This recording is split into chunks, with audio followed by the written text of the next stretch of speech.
What's good, YouTube? Jay Lee here. Today, I want to share with you guys something that I saw. I was just scrolling through my YouTube feed here, and then I scroll upon this video right here, and I just want to talk about this real quick. Um, Actually, hold on a second. Sorry, I don't want to play the audio of it. I'm only gonna show the video, and I want you guys to walk along with me, and let's break this down of what this means for men. Okay, so you see a guy, he's in his house, he's got some gear, he's got some tattoos, he's showing off his tattoos, but he's also got a vest. He's got so there's a lot going on here really quickly. So he's got a vest, it's about 20 seconds and there's a lot going on. So he's in a house, got tattoos, purposely took his sweater off so he could be like relatable to his audience, which is like, okay, yeah, I've got my sweater on, I go into my kitchen, to make my food. I take my sweater off. Oh, cool. He's got some tats. I want some tats. Oh, but what's this, right? He's got two bad bitches in his kitchen, right? So he's got the girlfriend right there that he says, what's up to? And then he's got the side bitch, right? So he's winning. He's such a badass. He's winning so much that he's got, not only he's got a wife, he's got a side bitch, right? And this is why he's winning. This is why he's got all this, because he's got guns, he's got a bulletproof vest, and he's got money. So what do you guys think this is advertising? What do you think this is promoting? Like, he's obviously selling something. He probably is a really nice singer. It sounds really good, whatever. But this is basically a porn video. This is basically, he's selling porn, he's selling sex, he's selling violence. Or he's using these elements to sell you on a lifestyle that he probably doesn't live, or even if he does live it, it's not a lifestyle to be glamorized or, put in a good light. Like, there's no way to put dealing drugs that harm people's lives in a good light. There's no way to put, prostitution in a good light. There's no way to put robbing and killing people and being a gang member in a good light. All because it gets you money. I mean, what does this do? It damages people. This is satanic. This is devilish. It leads people down the wrong road. They go to jail. They get drug addiction. They get, STDs, kids out of wedlock, all the crazy shit that happens when you live this kind of lifestyle. This is what he's promoting. And the music industry has been doing this. This is just a formula. So he's probably an independent artist, or maybe he got signed to somebody, who knows, some record label, but it's all about the money. It's not about morality. It's not about a better humanity. It's not about a better society. It's not about helping anybody. It's all about the money and selling. And you have to ask yourself, why do people want to look at this? Why do people think this is cool? Why do people glamorize this lifestyle? Why does the average consumer, or the average music listener, want to hear this? Is it because we've chosen it, or is it because this is what the music industry has been feeding us? See, you got to think about it, and you got to think, who are the people who are in the music industry?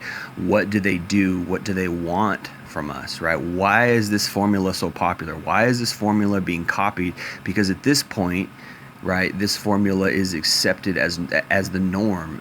Why? Because what does this do to our psychology? What do men want?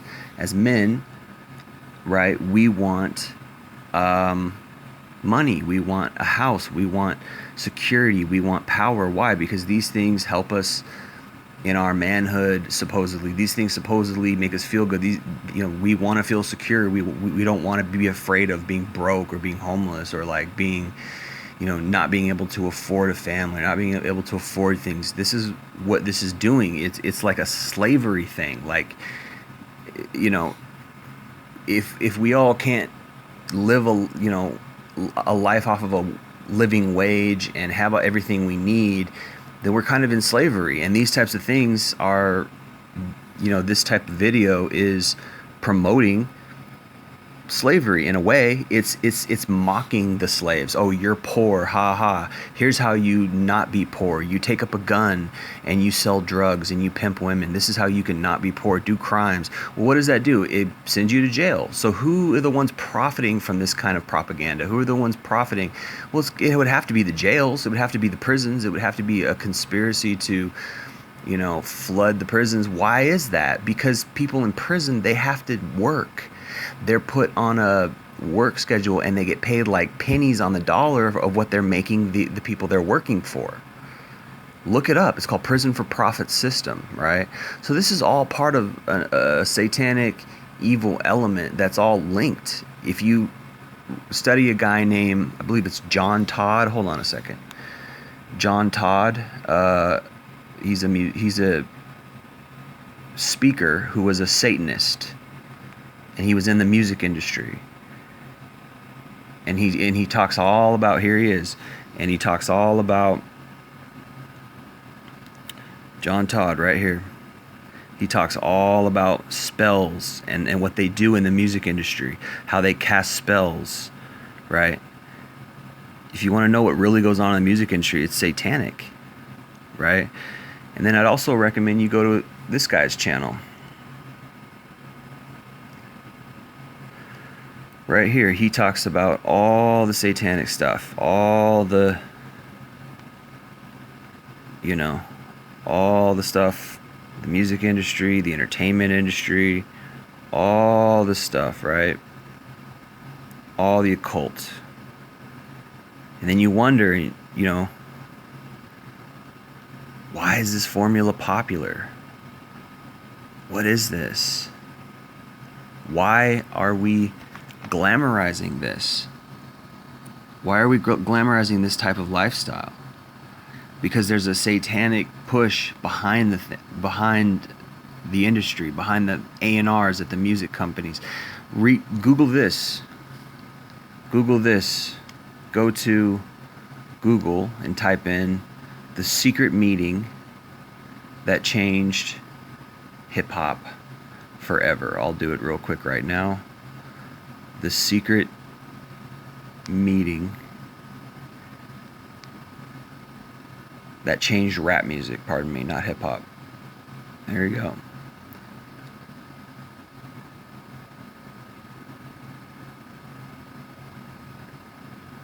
Boom. There you go. Google it, find it, read it.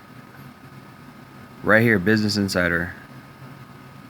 I've known about this for 8 years, since it came out in 2012. I mean, this happened in my lifetime. I remember I was a kid when rap music came out. I remember when gangster rap became popular. It influenced me. I wanted to be a gangster. I thought it was cool because this is what they promoted. NWA, right? Ice Cube, Snoop Dogg, Dr. Dre, right? The Chronic, all this crap. What did they promote? Pimping women, selling drugs, doing drugs, right? Being a gangster, gang lifestyle. And then they had the audacity and the nerve to act like they're oppressed by police or whomever, right?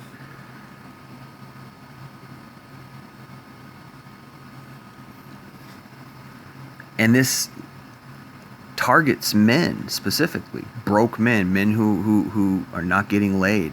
Oh, this guy's getting all these women, and women are complicit. Women are complicit. They're looking at this thinking, oh, I want that guy. Not only does it play into the male fantasy, it plays into the female fantasy as well. This guy's a winner. He's a boss. He's got status. He's got resources. Look, he's got women around him. Oh, he's got cool tattoos. Oh, he's a bad boy. He plays with guns. Oh, that just turns me on. You don't think the devil knows what motivates men and women? And men are motivated by it too. Oh, look, he's got money. He's got these women. This is what I want, money and women. It's too slow to go work for it. I won't get any hot hoes if I just go work for it. I got to go be a gangster. That's what I want. And kids are watching this stuff. And this is what we're inundated and we're saturated with in our society. And we got no choice. It's right there on the TV. Now, you could, I shouldn't say you got no choice. You don't have a choice what's being presented to you. You have a choice whether you accept it or not, right? But if it plays to our psychology, we get, oh, look at this shiny thing. Oh, look at this cool video where, oh, I can be I can have all this. Oh man, that's such a fantasy. That's such a cool fantasy. I want that. So what do? Oh, I'll just go be a gangster. I'll sell drugs. I'll do this. I'll do that. We think this is a, you know, and particularly it targets poor people, people who don't have a father figure, people who don't have a strong, parental influence on their life, and they look at this and they say, oh, this is a shortcut. This is a fast track to get where I want to go in life. And then what? Then they end up dead or in jail. This is what's being sold to our youth. That's the target market for these kind of videos, because that's when they're influenceable. What did Nazi Germany do? What did Hitler do? Did they go to the old people? No, they went to the young people. They called it the Hitler Youth. Why? Because young people are easily influenceable with new ideas. They know this. That's why there's Marxists at the colleges, brainwashing these students with lies. This is part of it, man. This is the beast system. This is the satanic system, man. And this is what men, so we gotta know this for our children, for our own safeguarding. We gotta have this knowledge. This is not cool. This is not okay. This is not good. This is not a quality lifestyle to be promoting. But what's this guy get out of it, right? Maybe he really lives that life or whatever, but he's just trying to make money. He doesn't care the consequences. He doesn't care the kids he's influencing, right? But it's all part of that system. It's all out there. He just thinks, oh, I'm just another one of these. I'm just another one. If I don't do it, someone else will, right? It's all part of a system. Anyways, guys, appreciate you listening. I just wanted to point that out. This is rap music, man. This is, and I grew up on it. I'm not some like weirdo crazy Christian or whatever. Like, I am a Christian, but I grew up on rap music. I was 11, 12 years old when I first listened to Dr. Dre's The Chronic, when it first came out back in 93, 94, 95, when all those gangster rap artists got popular in the mainstream. This is what they fed us. Yeah, we accepted it. Yeah, we thought it was cool, but they fed it to us. They did it, and whether you believe that conspiracy theory or not, they did it. They put out that music, and it did what it did. Now, how many people went to jail over that? How many people lost their lives over that lifestyle because they thought that lifestyle was a good road to go down? Yeah, you would hope people would have some common sense and say, yeah, I'm not going to do these stupid things. I'm not going to break the law, blah, blah, blah. But when you have a target market of young children who's influenceable, and that's what's being, pushed to them, marketed to them through MTV and the TV and through their friends and through, the Hot Topic at the mall, where they glorify Tupac and Biggie, and they glorify, these gangster rappers, right?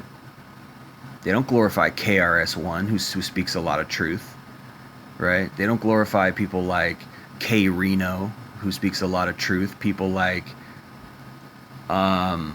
rappers like Immortal Technique, who speaks a lot of truth, right? There's a lot of rappers out there who are speaking a lot of truth, and they don't glorify those. They're not popular. They're not pushed by the machine. Who's pushed by the machine? Future, right?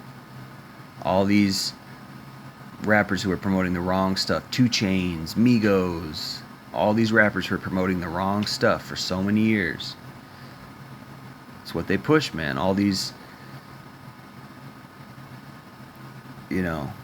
drug rappers these days. Even Mac Miller, unfortunately, who had such a great talent, he got took over by drugs. Now, thankfully, he didn't really promote them that much, although he, his lifestyle kind of promoted it in a sort of indirect way. But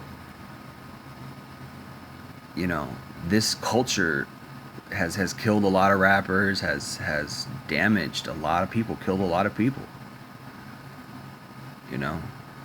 It's a culture, man, and it's insidious, and it gets in your way of thinking, and it I know because I lived it. I grew up on rap music, man. I know what I'm talking about.